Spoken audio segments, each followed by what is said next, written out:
आज हम यहाँ करेंगे 8वीं हिंदी मीडियम का तीसरा पाठ घातांक तथा घनमूल का प्रश्न संग्रह 3.2। संख्या, यहाँ एक संख्या दी गई है 225 3/2। यहाँ पे हमें ये दिखाना है कि कौन सा नंबर, कौन मूल है कौन घात है, और यहाँ दिखाना है घात तथा मूल। यहाँ जो भी होगा इसका उल्टा उल्टा हो जाएगा। यहाँ पे जिस तरह से यहाँ पे दिया गया है 225, हम लिखेंगे 225 के वर्गमूल, 225 का वर्गमूल उसका का घन। हमने यहाँ क्या लिखा है 225 के वर्गमूल का घन। अब हम दूसरा लिखेंगे, बिल्कुल इसको उलट देंगे। 225 के घन का वर्ग, घन का वर्गमूल। हमने यहाँ क्या लिखा है 225 के वर्गमूल का घन। अब जब हम यहाँ जाएंगे तो यहाँ लिखेंगे 225 के घन का वर्गमूल। अब हम सेकंड प्रश्न करते हैं। सेकंड प्रश्न क्या दिया गया हमें 45 4/5। तीसरा प्रश्न दिया गया है 81 6/7। चौथा प्रश्न दिया गया है 100 4/10। पांचवा प्रश्न दिया गया है 21 3/7। अब हम यहां से शुरू करते हैं।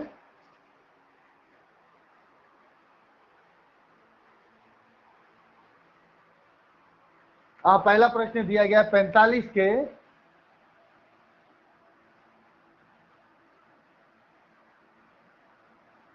के पांचवें मूल का चौथा घात। 45 के पांचवें मूल का चौथा घात। अब यहाँ पे लिखेंगे हम, यहाँ उलट जाएगा। 45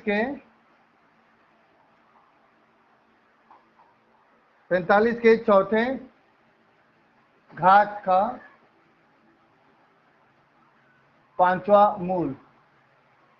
यहाँ हमने लिखा 45 के पांचवें घात का चौथा मूल, और यहाँ हमने लिखा 45 के चौथे घात का पांचवा मूल। अब हम यहाँ लिखेंगे इसको वहां पे जाके उलट देंगे। 81 लेंगे। अब 81 होगा 81 के सातवें, 81 के सातवें मूल का छठा घात। 81 के सातवां मूल का छठा घात। अब हम यहां करेंगे 81 के छठा घात का सातवां मूल। जो भी हम यहां लिखेंगे उसको यहां पर उलट देंगे। चौथा प्रश्न दिया गया है 100 के 10वें मूल का, 100 के 10वें मूल का चौथा घात। अब हम यहां लिखेंगे 100 के चौथे घात का 10वां मूल। 100 के चौथे घात का 10वां मूल। अब हम लास्ट पांचवें प्रश्न में जाएंगे। पांचवा प्रश्न क्या दिया गया है 21 3/7। तो हम यहां लिखेंगे 21 के सातवें मूल का घन।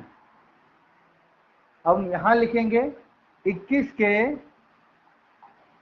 घन का सातवां मूल। 21 के घन का सातवां मूल। हमें यहाँ मूल का घातांक दिखाना है और यहाँ घातांक का मूल दिखाना है। ये हो गया हमारा 3.2 का पहला प्रश्न। अब हम दूसरा प्रश्न शुरू करते हैं। अब हम करेंगे प्रश्न संग्रह 3.2 का दूसरा, परिमेय घातांक स्वरूप में व्यक्त करो। परिमेय घातांक स्वरूप में व्यक्त करना है। जैसे यहाँ पर नंबर दिया गया है 121 के पांचवें घात का वर्गमूल।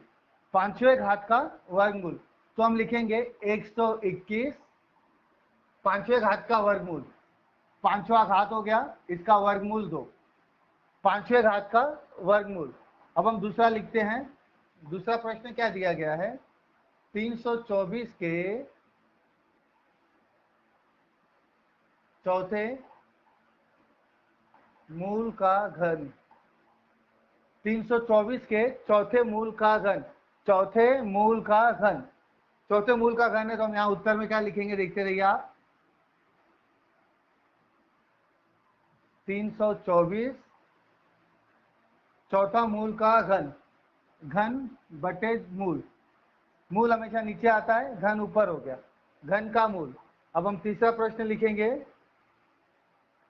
264 के वर्ग का, 264 के वर्ग का पांचवा मूल, 264 के वर्ग का पांचवा मूल। अब इसमें उत्तर लिखेंगे, 264 वर्ग का पांचवा मूल, तो ये वर्ग हो गया, वर्ग का पांचवा मूल, घन का चौथा मूल, पांचवा का वर्गमूल। अब हम चौथा प्रश्न लिखेंगे। चौथा प्रश्न में क्या दिया गया है, 3 के घनमूल का घन, 3 के घनमूल का घन। अब घनमूल है, घन है, ये काफी आसान है लिखने में। ये हो गया 3 के घनमूल का घन, घनमूल घन। ये हो गया हमारा 3.2 समाप्त। अब हम 3.3 का उदाहरण इसके बाद शुरू करेंगे।